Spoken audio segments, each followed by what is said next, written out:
Hey everybody, I'm Matt, I'm Keith. I'm Elijah. and this is NuggetCast.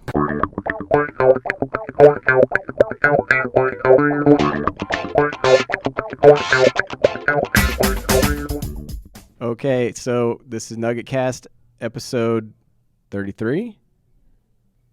I think so. I should have prepared for this Oh question. man, I know.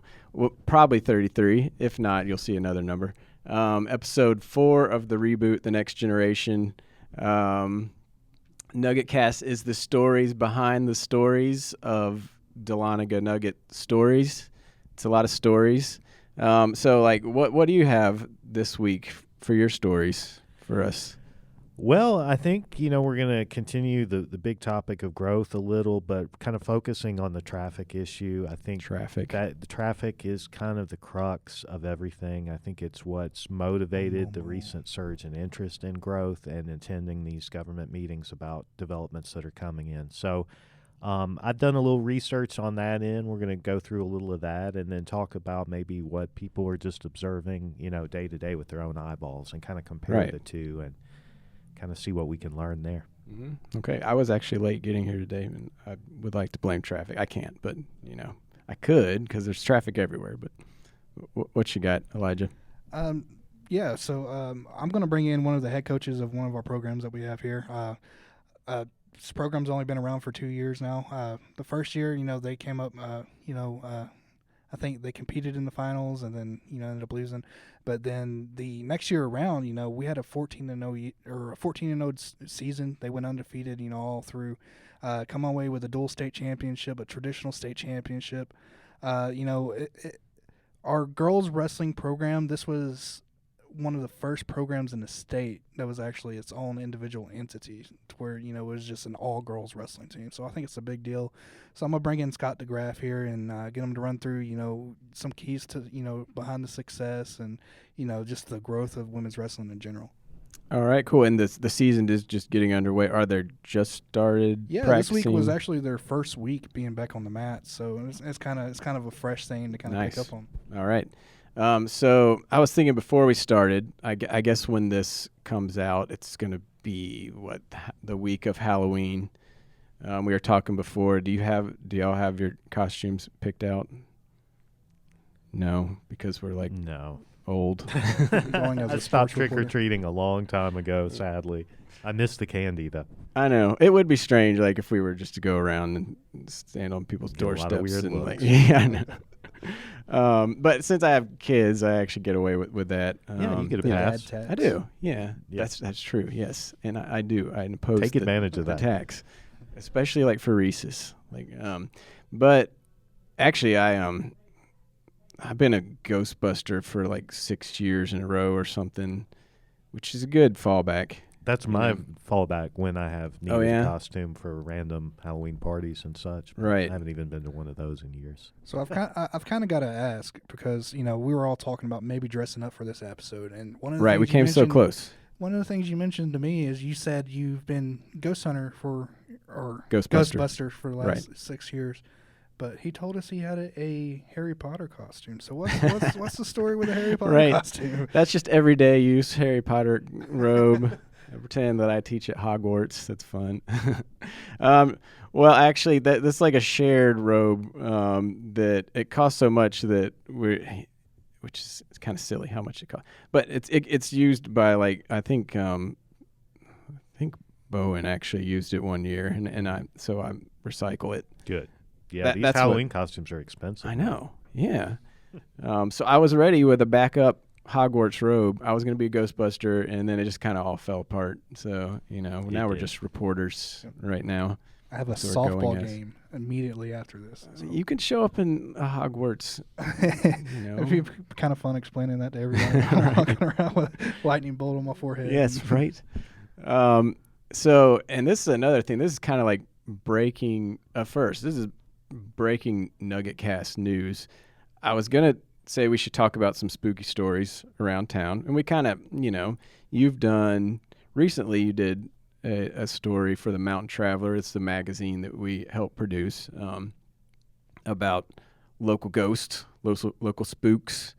And you've come across you didn't like meet the ghosts, but you had some ghost stories, right? Thankfully not, but Yeah. yes, I do have some ghost stories. All right, so rarely do you have something to go. I've done a few ghost stories. We had one time I tagged along with a ghost, what is it called, like paranormal investigation team. I think they were called the Dahlonega Paranormal Investigation Team. Yeah, I think that's pretty much that was it. Went around with them, and I was hoping to see like a candlestick floating across the room. So nothing like that happened. I'm leading up to something because right before, like I'm talking about minutes before we were supposed to go to air, I got a call from someone who works with the Mount Hope Cemetery Committee. I don't know if he wants me to mention his name or not, so that's what I'm saying. Just we'll keep him anonymous right now. But he put a trail camera in Mount Hope Cemetery, which is the old, over 100-year-old cemetery in Dahlonega, downtown Dahlonega. It's really cool. In 2019, he put a trail cam out there. He got photos of something 6 years ago. 6 years ago. He has not told anyone about it until, I'm talking about like minutes before we went to air. He called us. He called the Nugget. He sent the photos.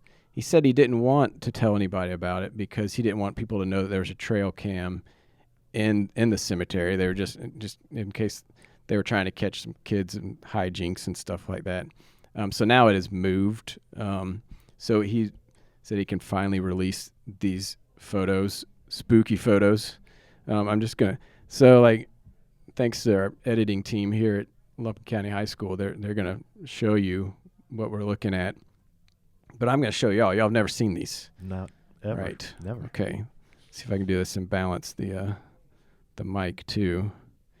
All right. Here's photo 1. Do you see that? Yeah, I see a It's couple like just a couple passersby going walking. for a stroll. Yeah. If you see the timestamp, do y'all see the timestamp? 1:40 1:40 a.m. What's the October date? 11th, 2019. Gotcha. All right. This is 1:40 a.m. October 11th, 2019. Like literal, I guess, seconds later. What is that? See the red arrow? Whoa. Looks like something almost crawling. Yeah. Yeah, on Right. all For our fours. Spotify people that may be listening. Wow, that is. Right. Describe to the Spotify it's people. kind of ghoulish. Like Yeah. It looks more like a creature than a man. It does. And the person I talked to said that there actually is a tombstone there, but it looks like something is like crouched on it. I don't know. So I said, like, what is it? And he said, who knows? Like, let the people decide. Do y'all have any theories on this? Like, I don't think there's any explaining the paranormal. Yeah. I mean, when you see something on 4 legs, you automatically think canine, but that doesn't look like a dog. There's no dog ears or tail. right. I think somebody needs to call the Winchesters. The who? The Winchester? Y'all don't watch Supernatural? Oh, no, I don't. I'm Oh, sorry. man. Sorry. No, I need to catch up on that. Is that CW? Wow. Yes. Yeah, I don't know. Yes, it's amazing. Yeah, well, I mean, we'll put that out there to the world to see, like, maybe they have some theories. Yeah, maybe our audience can help solve the mystery. Right. Yeah. So that's breaking news, and it was like good timing for Halloween. But moving on to non-spooky stuff, we got a pretty good coach coming in, so we should probably just chat with him for a second. Absolutely. Sound good? Let's do it. All right. So let's bring him on in. Let's bring him in. How's it going, guys? All right. Pretty good. Welcome. Pretty good. First off, thanks for taking time to kind of come in and talk to us. I can imagine just getting started on the year, so probably got a lot going on this week. So I think I kind of want to kick this thing off. For a lot of our viewers, they may not particularly know, maybe a lot about you or what happened over the last 2 years with starting a girls program. But you're a coach of one of the first all girl wrestling teams in arguably the state. Just kind of recap the 2 years and, just kind of what we've seen the team accomplish. Yeah, sure. So it kind of happened, out of nowhere. I was coaching at a previous school and came over here for an opportunity, and thought we were just having a conversation about how girls programs should be started and what to do. And it was my interview. So walking out of there, I got a phone call and asked if I'd be interested in being the girls coach here, and accepted that. There were 6 girls in the program when I got here. And we've just tried to build it from there since that time. Really proud of the effort that our girls are putting in. We're, currently, I'm sure we'll get to that part, but we're currently up to almost 30 girls on our team. So we're rocking and rolling right now, but really proud of how much effort our girls are putting in. I mean, wrestling is hard. It's a hard sport. It takes a tax on you physically and mentally, not to mention, you got to be a student before you can be an athlete. So, yeah, that first year was, a couple of speed bumps trying to, put your thumbprint on the program and implement some stuff. But the girls handled it really well. We were able to build it up. We made it to state, lost in the blood round at state, finished top 6 that year in duels. Really had a good year. Felt good coming out of that year. And the next year, we were able to build it up even more, which was last year. Had one senior in our lineup, and were able to win a traditional state title and a dual state title. Had a lot of girls on the podium at state. Again, that's just a testament to their hard work. It's also a testament and a credit to our staff, our coaching staff, our admin here for doing that. Like you said, there's not a lot of teams in the state that are doing what we're doing right now. We're kind of the catalyst for this. Splitting our programs completely and having 2 different staffs, and so far, it's worked out great. We're really happy with where we're at and kind of the trajectory that we're going. And, I think another cool thing to kind of point out is, when you look at the numbers, just of women's wrestling in general over the last couple of years, it's the fastest growing high school sport in the nation right now. What are some reasons behind that you think it's, just taking off so rapidly? Yeah, I think it's a combat sport, but it gives girls an avenue to, kind of let loose and, you have fun, but it gives them an outlet. They girls can be mean too. I don't know if I could put anything specifically on why it's growing so fast. I think it's just new, and so it's gaining popularity, and girls are really gravitating towards it. But again, it's for us, it's a team sport, but it has individual aspects, so it allows girls to come out and be their own, and we benefit as a team from that. The camaraderie that they build in this sport is like no other. I mean, they go through the ringer together. It's hard. It really is. It's hard. And so, they're able to do that together, and it brings them closer together. They build more friendships, and that's the one thing that I hear the most about is, they enjoy the friendships and stuff that they gain from this sport. So, I mean, I would say that it allows them to be themselves. They don't have to be anybody else, and we benefit from the team for that. And I think, with everything kind of taking off the way it is, too, you kind of see a lot of college teams and everything else that's kind of popping up now. So I feel like opportunities, just to be, a female wrestler right now are just, there's a lot that's kind of popping up. So what can you just kind of say about, these opportunities and what that would kind of mean for these kids, to kind of come in, say, like, get involved with wrestling at this point? Yeah, so there's, speaking on the college level, there's so many opportunities. There's a lot of money out there for girls. I tell them all the time, if you want to wrestle in college, then the opportunity's out there. We just got to find it for you. There's people who will take all wrestlers. I mean, they need people. They're trying to fill lineups. So, the opportunities are endless. We're working through with some girls now to try to get them their opportunity to wrestle at the next level. So, I think that certainly helps with the popularity. Them sanctioning, NCAA sanctioning girls Division I wrestling is huge. You've already got teams who are working towards getting their programs ready to go to be a Division I program. They're going to start following in the footsteps of Iowa.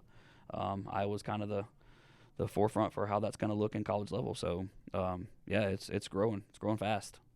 And I think one thing that, a lot of people kind of hesitate before, getting involved with, just wrestling in general is, a lot of people are kind of scared of it, kind of gets a bad rap, due to weight cuts and possible injuries and stuff. But if you were to talk to somebody that was maybe interested in, trying to participate in the sport, what would you kind of tell them, just, I guess, to expect ahead of that? Yeah, so I love this part, actually, because, this is what I do for a living. And that's what I tell girls when I'm trying to recruit them. I do this for a living, so, I can kind of stomp out excuses in a hurry. Yeah, I do things a little bit different than a lot of people. Do we have girls that lose weight? Yes, we do. We have girls that lose weight. But, we have the new OPC stuff that doesn't allow coaches to have wrestlers cut weight at a crazy pace like they used to be back when I was wrestling, And so girls are asked to maintain weight. And naturally, when they come into the sport, after not having doing much, they burn a lot of calories. We're working, we're grinding for 5 days a week, and so naturally they'll start to trim up. And the one thing that a lot of girls say is, by the end of the season, they physically like the way that they look and feel, because they've seen that their bodies have trimmed up, they've changed, and so they really like that part. You get all kinds of stuff like, well, I'm scared, and I'm this and I'm that, or what if I get hurt? And and I always say, well, what if you step off the curb today and roll your ankle? You're gonna stop walking? So there's I enjoy that part. I enjoy the recruiting process of getting girls to come out and try it. And I'm a firm believer that if I can get a girl to come out and try it for one day, I can get them hooked. And it's not just a me thing. Our staff, our girls, like we have a good time, and we work hard, but we have fun doing it. And then the winning part certainly helps. We're doing really well, like 14-0 last year, looking to build off of that, crack the national rankings in the country. So, that stuff certainly helps as well. And, I feel like, to be a wrestler, just kind of watching the girls compete, it's difficult. And, I feel like there's a certain mindset, that these athletes kind of pick up just to go out there and compete the way they do. So if you were to, just kind of highlight, say, maybe some things that, just outside of the physical aspect that would maybe benefit a wrestler in their own, like, lives looking ahead, what would you say, like, some of those things are? Yeah, man, there's a lot of things. I tell parents and athletes every year, high school wrestling is this big in the map of their entire lives. And so, I've got 4 years to try to make an impact and teach them things that they'll use for the rest of their lives. But for girls, their work ethic, how hard they work, we talk about in our room all the time. You've got to outwork people. You have to be willing to work harder than anybody else, and that goes with your job. If you want a certain job, you got to work harder than the people around you and show that that's what you want. We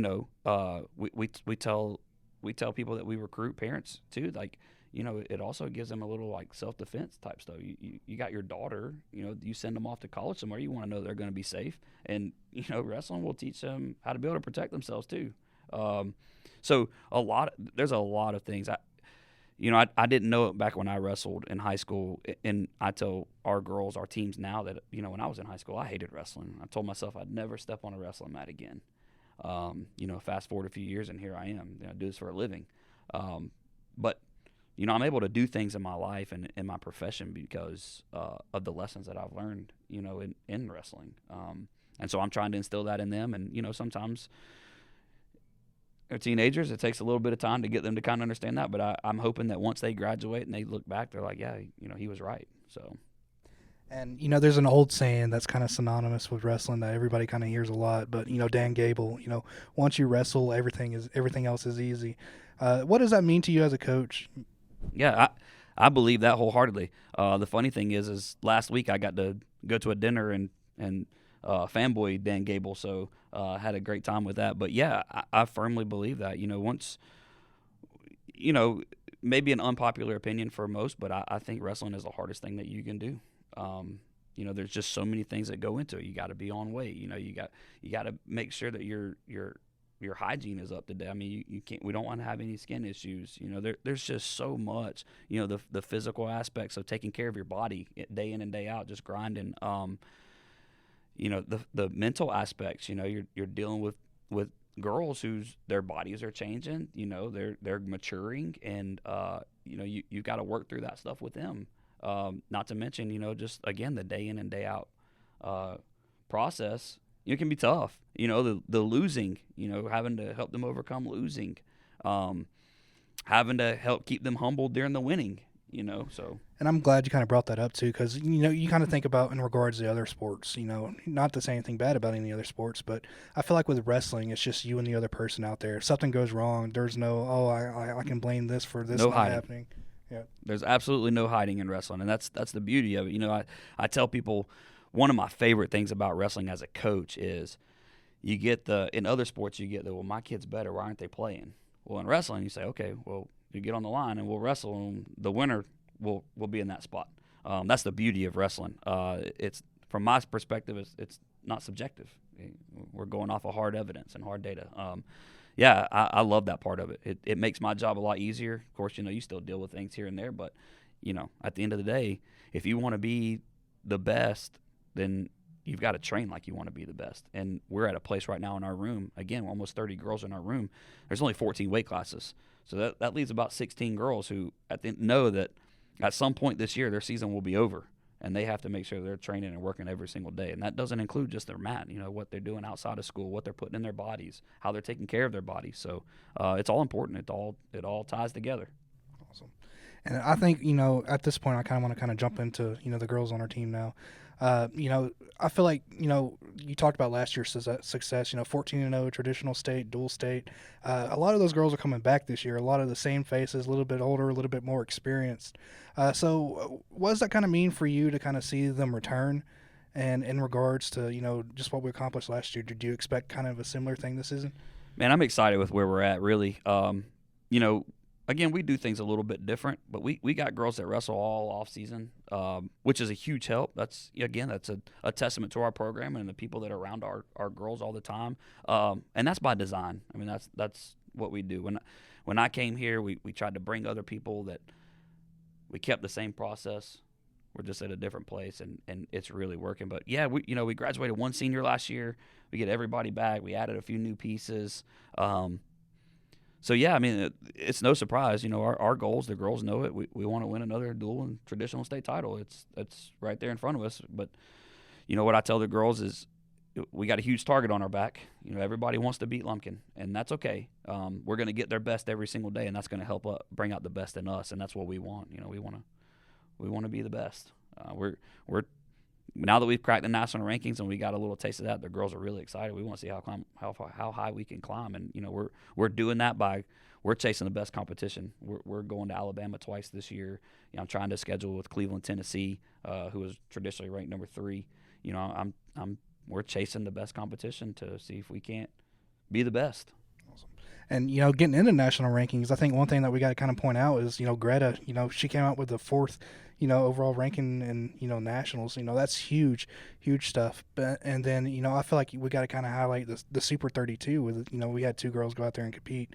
So what can you just kind of share about, what that was like? I know you kind of mentioned how it's a year-round, wrestling for some of these girls. Yeah. So, again, I say it a lot, but we talk to our girls all the time about, there's a difference between saying that you want to be really good and proving that you want to be really good. The difference between the girls that make it on the podium at the end of the year or make it in national rankings are the girls who put in the work. And not just the work in the season. Our season's 4 months long. You got to put in a little bit of extra work, a little extra time. But, yeah, so we had 2 girls go up to Super 32 this past weekend, which is, one of the toughest tournaments in the country. All kinds of nationally ranked girls. Really proud of Greta and how she performed. Ranked number 4 in the country, and she goes up there and she gets – the number 1 girl in the country. Then right after that, she gets the number 3 girl in the country. So you get battle tested right away. But really happy with how she finished. She finished 6th in that tournament. Again, a really tough tournament. She's been training hard. We've got another young girl coming up, 8th grader Allie Proctor. Went up there as an 8th grader, wrestling in a high school tournament and finished in the top 12. She was 1 match away from being on the podium. So that's really special for her. And again, it's no secret we graduate 8 seniors. Last year we were very young. This year we're really old. So we graduate 8 seniors, and we've got girls coming up as 8th graders, 9th graders next year that'll be ready to step in those shoes and continue to lead this program. That's what we're trying to build. And going back into the year-round wrestling thing with USA Wrestling, if I'm not mistaken, you actually used to be a Team Georgia coach, correct? Yeah. So I feel like you would be a good person to kind of ask, when it comes to, just competing in GHSA season and then, USA Wrestling, how would you say, like, the off season of like USA is beneficial for a wrestler? Oh, yeah. So, well, we grind 4 months out of the year. GHSA obviously has some rules right now where, there's certain times of the year we can't coach your girls. And so what we've done is we've put people in place to come in and coach our girls in the off season. We've got coaches in our program also who coach our girls in the off season, and it's invaluable because you got girls. Not only are they familiar with them, but they also, those coaches understand like what we're trying to build, and they want to be a part of it too. And they just supplement what we're doing, and they do a great job. And it's always good. I say this all the time. Like, I don't will ever claim to know anything and everything about wrestling. So it's always good to go hear other people, hear somebody teach it a different way. Maybe they see something that I haven't seen, or vice versa, so it always helps for them to go see other people. I'll never tell girls, you can't go anywhere to train. We encourage girls to go train all the time. We want them to be multi-sport athletes. We've got girls all over the place who play softball and soccer. We got some band members. So I'll never discourage people from doing other sports, but in their free time, we encourage them to get on the wrestling mat. It's only going to help and be beneficial for them. It can't hurt. So. And, getting back into the numbers of everything, the middle school level, for you as a coach to see, so many girls turn out for the middle school team this year, just in regards of looking ahead to the future and having a healthy program, what does that mean for you just kind of see that turn out that level? Yeah, we're really, really happy. It was a pleasant surprise. You never really know with middle school because you don't know who's going to show up until the first day happens. And the first day this year, the middle school shows up, and there's 17 girls in the room, which is amazing. And that's a testament. Coach Roy's been here for a long time. She's done a really good job of helping to build our programs. We're able to hire Micah Mills. Micah's done a good job of recruiting and getting girls. And we've got teachers and stuff. What people forget, and it was funny, when we were hiring our boys coach, we got to talking about there's a lot of people in this county with the wrestling experience. And I'm talking about adults, coaches. There's a lot of people in this county who have wrestling experience or wrestling backgrounds. And so we're very fortunate, even at the middle school level, we have people that aren't on staff, but because they love wrestling, they're helping recruit for us and encourage kids to come out and try it. So that's a tremendous help. It's almost invaluable. That stuff doesn't happen everywhere. That's part of what makes this place so special. So we're really happy with where our numbers are. 17 girls in the middle school, right at 30 at the high school level. Our goal is to not only win a traditional dual state title, but we don't want to have a dip. Once we graduate this group of seniors who are really, really good, we've got people waiting right behind them that are ready to go, and we want to keep the success going. And, last year, we kind of look back on our theme of everything. The whole thing was lead, impact, win. Is that still the same thing going into this year, or you guys? That we follow that every year. Lead, impact, win. We want to be leaders on and off the mat. We want to make positive impacts on people, and we want to win in everything that we do, not just on the wrestling mat. We want to win in life. We want to win at everything. That's going to continue to be our saying as long as I'm here. I really like it, and it goes right along with Lady Indian Wrestling. We just that's what I want our program to be about. So we're going to keep going with it. Awesome. And for our viewers, if say like they were interested in coming out to a meet and everything, do y'all have like a finalized schedule out somewhere? We do have a final schedule. Our first tournament is November 8th. We'll be at Jefferson actually.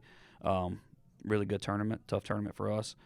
We're hosting a lot of things this year. We're going to be hosting traditional area, which will be at UNG again this year. Really excited about that tournament. That's something, that kind of happened on a whim. My first year here, we had a flood in the tribe house. We had traditional area coming up, and we called UNG, and man, they rolled out the red carpet for us. And so ever since I've been here that year, we host our traditional area tournament, UNG. We're going to be hosting our duals region tournament here. We're going to be hosting state duals here. We talk about this before. I credit a lot of the success that we had in that tournament with the fact that we were at home. It was electric. I don't know that we could have, pulled that out if we didn't have the help of the crowd. For anybody that's never been to like that kind of environment with wrestling, I feel like there's nothing really as exciting. Like when you get out there and you see like these girls one-on-one and the crowd jumping up and down and everything in the background, it gets crazy. Like you should see how some of these parents like get into it. Like it's next level. Like it's pretty. The energy was next to none. It was amazing. And like I said, we were able to ride that momentum into, you know, we started off that match so great. You know, they tried to bump and try to take out one of our girls that we were expecting to score points, and, you know, got a huge pin. And then we just rolled from there. I couldn't, you know, I don't know, it's still almost a little surreal. You know, you think about it, like we were able to do that, and man, it was fun. But yeah, so, you know, we're hosting a lot of stuff. We want people to come out. We'll get our schedule out on social media and all, and we want as many people in this place as we can to support our girls. I mean, like I said, I know I've said it a couple of times, but wrestling is hard, and when you've got people around you and people in your corner and supporting you, it makes it so much easier. So I think that covers, you know, pretty much all the questions I had. I don't know if you guys had anything. Yeah, I have one question. You kind of alluded to how wrestling is hard, like, and you know, it's like with cross country, if you have an off day, then maybe nobody notices. You have a worse time. Like baseball, maybe if the ball doesn't come to you, no one knows that you're off. If you have an off day in wrestling, somebody is going to throw you to the ground and pin you there. So I guess there's probably a good amount of fear that goes along with this sport. Let's say I'm on the team, which I know that wouldn't work out. Like I'm a guy, yeah, and I'm 47 too, so it just wouldn't. But let's say I freeze up before I'm going out. You know, I see my opponent. What do you say? Because I'm sure you come across that. What do you say to me to make me not afraid? You know, like to give me a pep talk, like. Yes, so typically my go-to when girls get a little nervous is, hey, at the end of the day, it's still just a wrestling mat and a wrestler, and you do it 100 times in the room. You know, it's something they do over and over again in the room every single day. So at the end of the day, you know, it's still wrestling. Is there times where the anxiety level goes up? Sure. Are there times where stakes are a little higher? Of course. But I firmly believe in preparation is what gets you ready, and right. They have a lot of confidence in themselves because of how they prepare. So yeah, you know, every situation is unique, though. I will say that. Right. Well, yeah, a lot of training to fall back. I don't have that training to fall back on, but still, I feel like I did. That would help motivate me. Yeah, it's great. Yeah. It's good stuff. Appreciate you guys having me. Absolutely. Thanks for like I said coming before, in. you know, just thanks for taking the time to sit down with us. Anytime I can talk about our girls and how hard they're working and the success that they're having, I'm more than happy to do it. I appreciate you guys giving me the opportunity. Appreciate it. Yep. Thank you. All right, that was awesome. Thanks to Coach Scott. He motivated us. Maybe if there's a Parks and Rec adult wrestling team, should we? No, I'm still not going to join. Did y'all see me in a singlet? I mean, let's be real here. Well, that's probably optional, right? Okay, if that's I don't think so. No, it's mandatory. No, I'm out. Okay. All right, moving on from that. What? The smooth segue to and then traffic. Okay.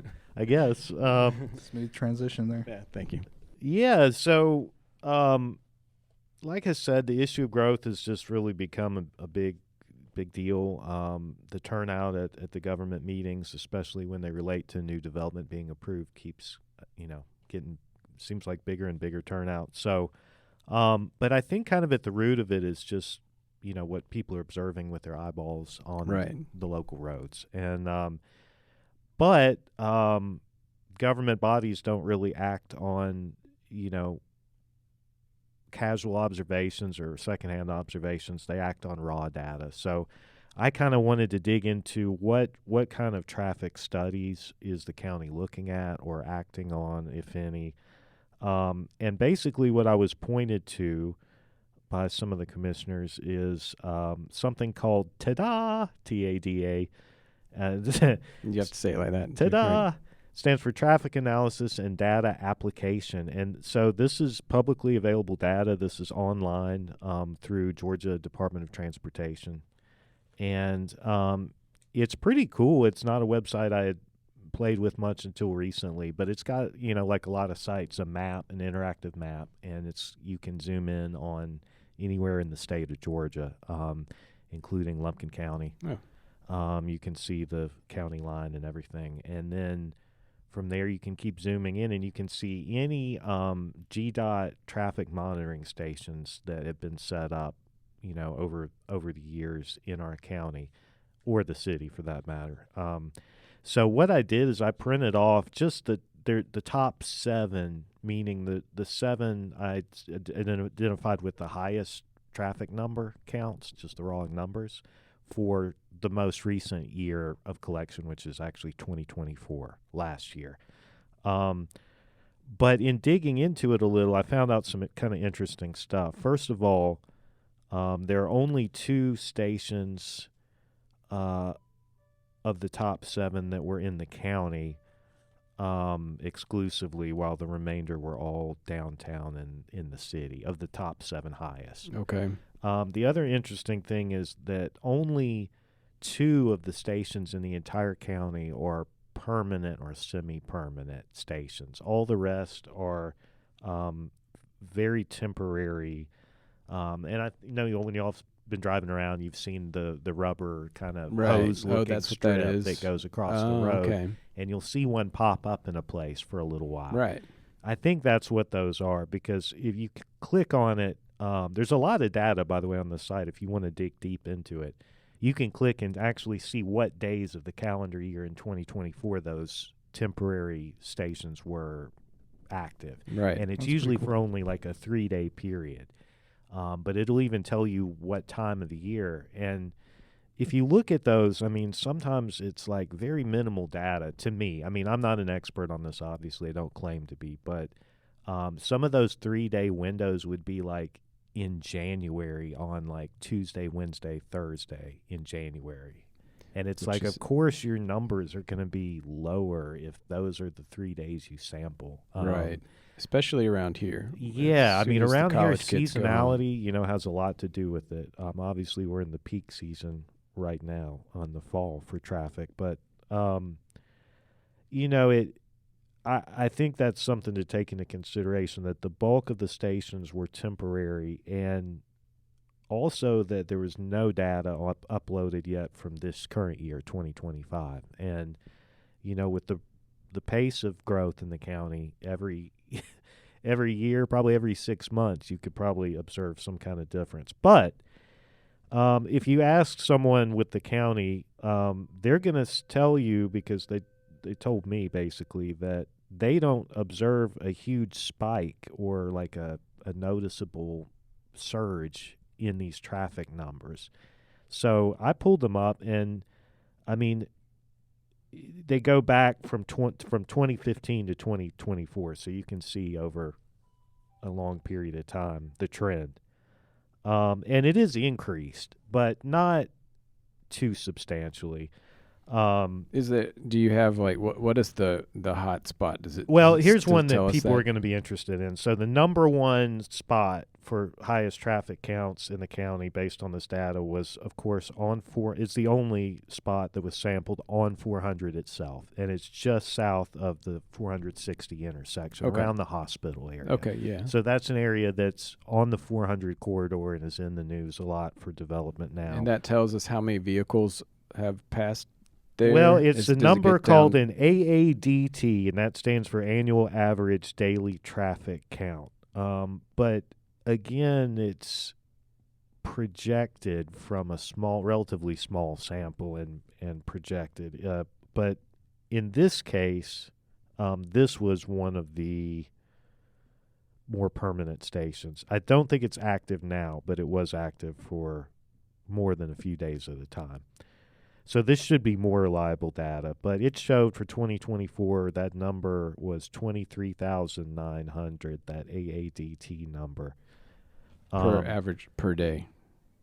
Average daily traffic, okay. annualized, I guess. And then, so that's substantially higher than any other in the county. Like the next highest one was 17,700, and that where was that? on 60. So 60. 19 or South Chestatee Street, whatever you want to call it, near Dahlonega Funeral Home, if you know where that is. I can believe it.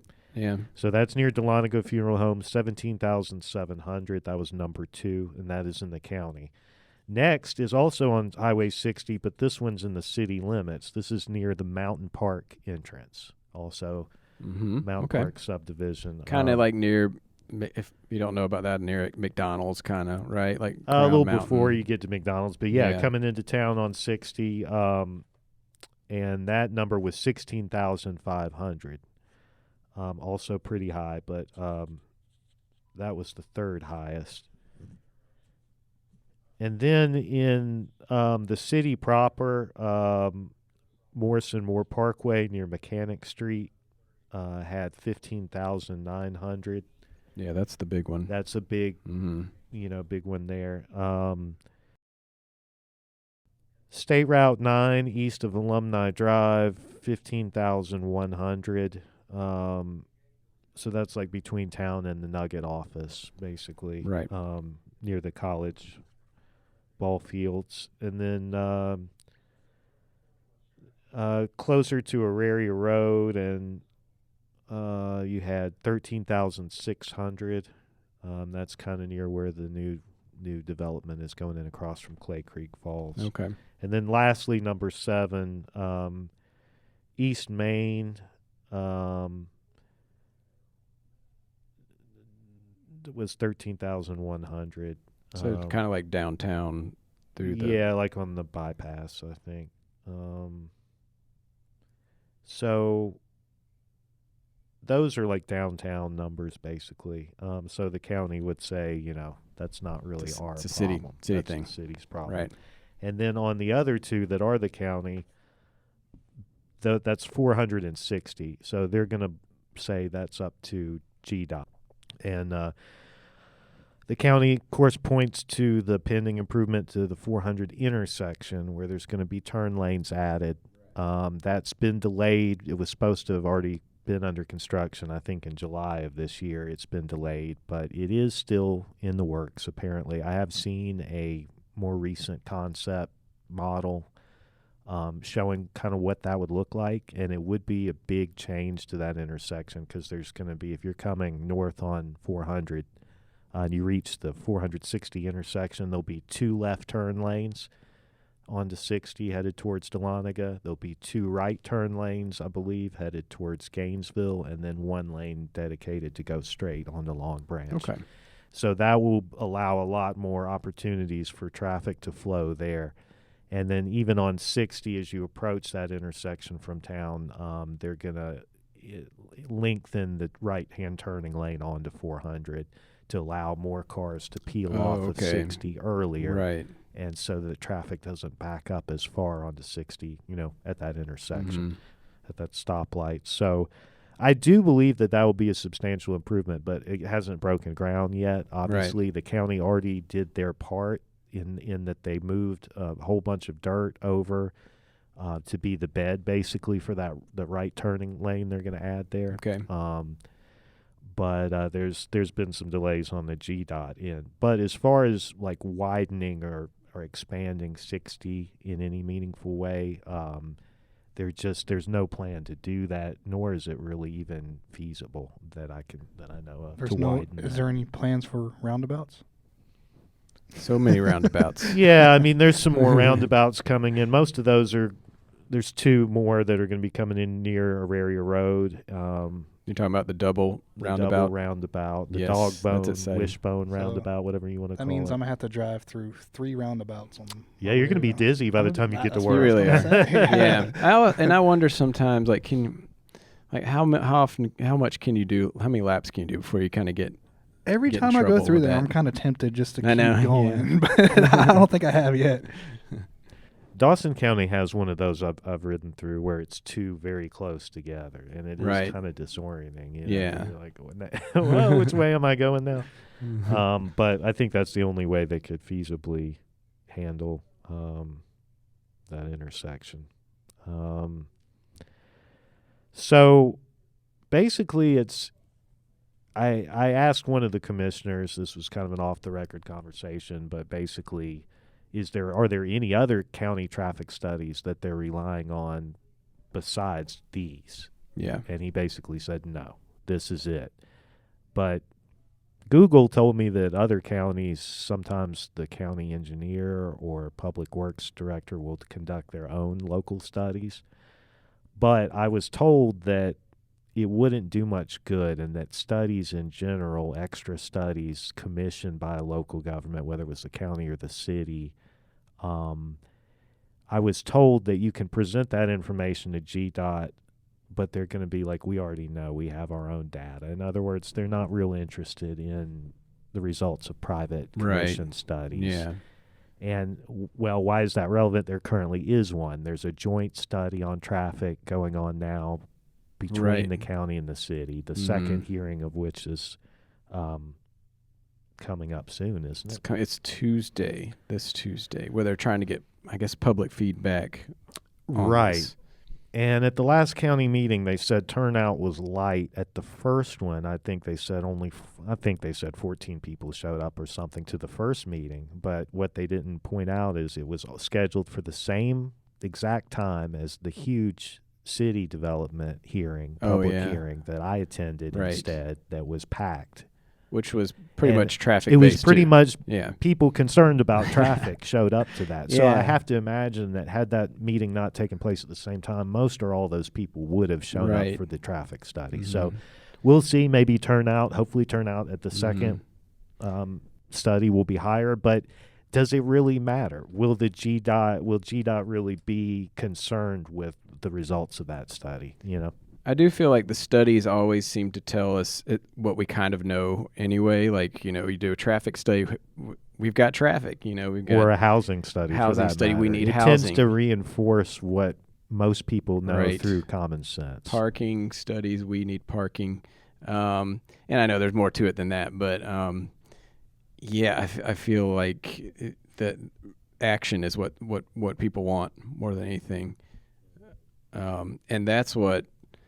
When you're seeing all these hearings packed with people, which I think I've said this a few times, is any development that is proposed that's going to bring more traffic, the people that are going to literally physically sit in that traffic are not going to be happy, and that's kind of what we're seeing.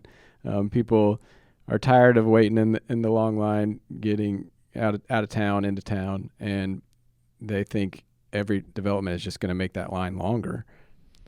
And, I mean, you have to think it will. I mean, it's just numbers. It's like raw additional numbers. Cars. It's additional cars, and you can quibble over how to calculate how many cars that will generate exactly, how many trips a day they're going to make. It depends on a lot of factors, but it will be more. I mean, it's not going to be less. It's not going to be the same. It's going to be more. Right. And the question is, can our infrastructure handle it? And the county seems to be convinced that their plan to divert the bulk of future commercial growth to the 400 corridor is going to be adequate, and that the residential allocations they've made for the county sewer are supported. But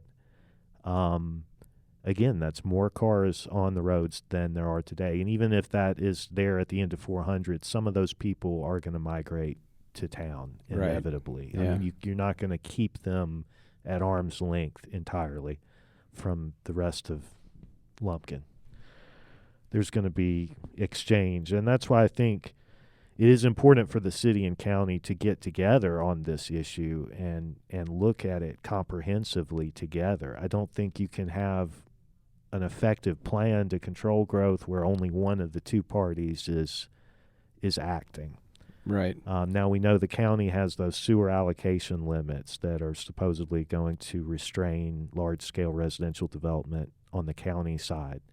But apparently the city, they have their own wastewater treatment plant, with their own allocations. And apparently they don't, have any restrictions, percentage-based restrictions on allocation to residential. Okay. And, apparently they really need to sell sewer capacity. So, the question is, what is limiting future residential expansion on the city side? And would a temporary moratorium make more sense, in that context? Because they don't have another mechanism in place to kind of limit residential specifically. Yeah, that's been the talk lately, the moratorium, right? Which kind of came, an actual official hasn't said that, right? It just kind of came from the podium at the hearing. It was a citizen suggestion Mr. Ken Corbin made. At least he's the first one that I've heard to publicly make it. He made it during the public comments section of a county meeting, and it really kind of caught on, and a lot of people are talking about it. In fact, I know 2 of the city council candidates have endorsed that, at least on the city side. So I think, it's something that's not going to go away. I mean, people are talking about, is it viable? Now, I understand that typically you typically don't. Mr. Corbin had proposed tying the moratorium to concrete improvements to 60 or Morrison Moore or other roads. And from what I've been told, typically moratoriums aren't tied to something like that. They're tied to revisions to the Code of Ordinance. So you would put the temporary moratorium in place and to buy your government time to make desired changes to their code affecting development. Right.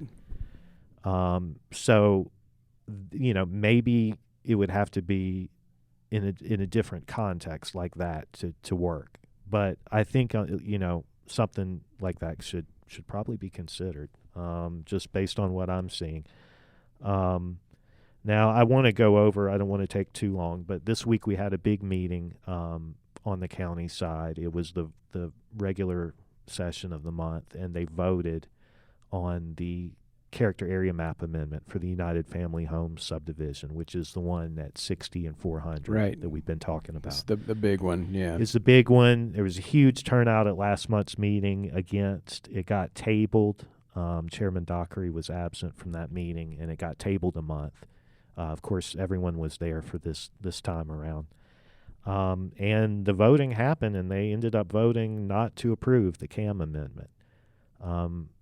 However, that kind of came with a big caveat, and right after the voting, in kind of an unusual move, Chairman Dockery kind of did like a presentation to the audience that wasn't really an agenda item or something that was scheduled.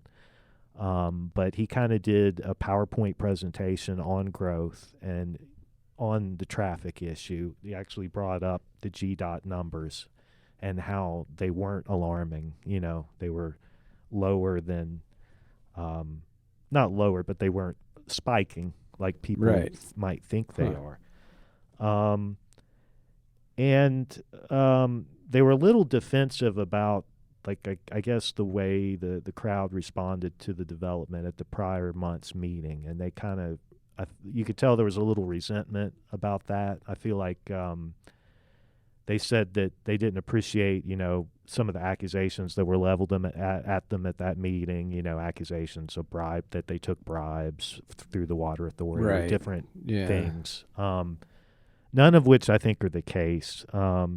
And it was unfortunate that those things were said, because anytime something like that happens, it kind of undermines the credibility of the rest of the argument a little bit. And so, if you can just stick to the topic, Yeah, it's always best for the public to not get into personal attacks, because it inevitably that gets turned into, something to be defensive about. Right. Rather than the issue itself. But long story short, the board kind of made it clear that, and several members spoke, but they made it clear that they weren't voting to deny it because of anything the public said when they opposed it. And there were, 13 different people that spoke against it at the last month's meeting. And they said that's not why. The only reason is because of the ingress and egress situation, and that was a GDOT approval of their entrance onto 60. Right. I think we talked about this briefly last time. Yes. It was going to only allow for right turns out of the subdivision. Which would have been a big old mess. Which would have been a big old mess. Made their own U-turn. They would have made their own U-turn somewhere on 60, possibly at Red Oak Flats or somewhere equally inconvenient. So I do think that's obviously a valid reason to deny, I would think, but I think it's kind of odd to at the same time say we believe traffic is not a valid reason to deny, and we pretty much would have approved if it weren't for this technical issue that needs to be resolved on that they consider a safety issue, and it is. So, and after the meeting, I had some folks that were milling around in the lobby, and they were also a little incredulous about the GDOT numbers on the traffic. They're like, one of them lived off 60 and just said, I see it with my own eyes, and these numbers can't be accurate. They just can't be. Do you think that when we get the 2025 numbers, is that maybe that is when the jump is? I mean, maybe this has been an ongoing thing, though. Yeah, it's not just the past couple months. Yeah. Yeah. Or maybe it's the time of year that the samples are being taken, or the day. There are a lot of variables, yeah, and the county just seems to be operating under the assumption that unless GDOT sees it as a problem, it's simply not a problem. Effectively. Which is true, because they, and that's the thing. You can complain all you want to the county and the city about roads, but they don't. It's a under state highway. It's a state they highway. Can't do anything. Yeah. Anyway. Do you think part of it is that people are driving crazier lately? Is this just me? Is it because I'm just old now? Do I just think that? No, these youngsters it's out there? funny you mentioned that. Sometimes I'm driving around town and I feel like it's some kind of vehicular anarchy is taking place where the rules of the road somehow no longer apply and it's a free-for-all. Do you ever get that feeling? Yeah, well, and I don't know. Like I grew up in Atlanta. I learned to drive in Atlanta. And I felt like you had to go to a different mindset there. So it was always like Mad Max, like Thunder Road type thing. Very defensive. Yeah, you had to. And then I moved to Dahlonega, and it was like, I turn on the radio and hear the traffic report in Atlanta, and it's just chaos. And I'm driving by like a pasture of cows and stuff. So serene, right? But I feel so. I'm kind of like, my friends that live in Atlanta would probably look at our traffic problems and think they're cute, like they're just funny. But I do think that, I don't know, just if GDOT wants to talk to me about my troubles getting out of the Dahlonega Nugget parking lot, like they have increased lately. You're willing to speak I will to talk them to them. I'll go on the record. I'll take the stand. I don't know about you. Like, that's one of the hardest. Like, we're on like Morrison Parkway, which people treat like a little freeway. A little 285, and I don't. Maybe it's just because I don't drive. I don't want to drive fast anymore. I just want to. I don't want to push my car too much. So I see the cars coming. I try to give them a ton of room. I pull out, take a left, and it's like they've teleported onto my bumper somehow. Like they're just like going so fast. So I don't know. What do you see out there? Like. Well, there's also talk about, I'm seeing the same thing. I mean, I drive around town a lot, and that's where it's most snarled, that I see. I don't end up out at 400 that much, if I can help it. But yeah, I don't know. I think, and it's being brought up, the role that the college plays in the traffic situation, the unique situation we have. And it is big. It's a lot of commuters. That freshmen getting their first vehicles freshly, and they're out on our roads, and they're having to drive and run errands and go to the bank and do things in between classes. And so, there's going to be a lot of inexperienced drivers just by virtue of the fact that we're a college town. Yeah, true. But it feels like it's getting very dangerous out there. And that's a lot of residents come up and comment to me, and they feel like the number of accidents they're seeing has really spiked. Mm-hmm. So that might be another piece of actual data that we could dig into right. to kind of get a bigger picture on traffic. Is maybe are accidents up? Yeah, that's something. And there's multiple agencies like Georgia State Patrol and like City of Dahlonega and UNG and sheriff's office, but like compiled. That'd be interesting to know. Yeah, this data, the TDA report or whatever, did not go into Right. accidents. I don't believe it was just Do you traffic counts. What are you seeing out there when you're traveling the road as a sports reporter? I think the biggest thing that I've kind of lived on the The Dawson side. Dawson side of town, so I don't think I've seen like as much of the traffic situation, that you would see in town. But I do think, just kind of going back to, the dangers that we've kind of saw. Like one thing I've kind of picked up on is the way people tailgate. I don't know if y'all have Right. like experience. Like you can be going 5 miles and over, just giving that little extra speed, and you're still getting tailgated, by cars that are behind you. So I think that's a big thing. And another thing I've kind of seen is like once you kind of get out away from the town, I've seen cars pass on double yellows out there, and just dangerous, reckless stuff. A lot of turns out there too. Right. I agree. I've also found the Walmart parking lot is a very dangerous place. Yeah. I've almost had so many near accidents just trying to pull in or out of that parking lot. People Right. go the wrong way on the one-way lanes, and they just expect you to get out of the way. They don't see that they've done anything out of Right. the ordinary. Yeah.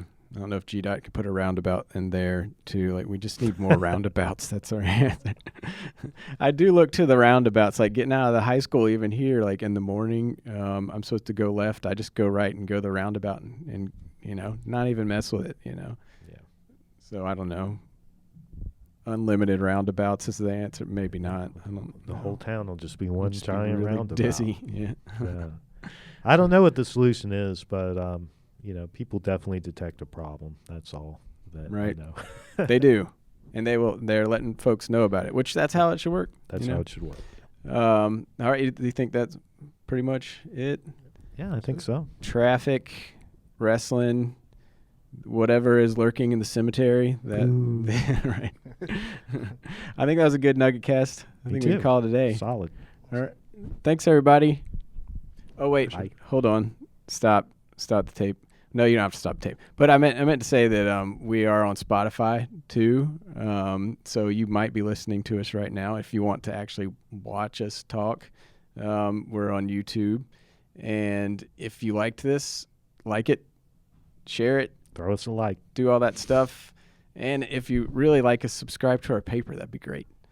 All right. Nothing we can say bye now, right? See you guys. See ya.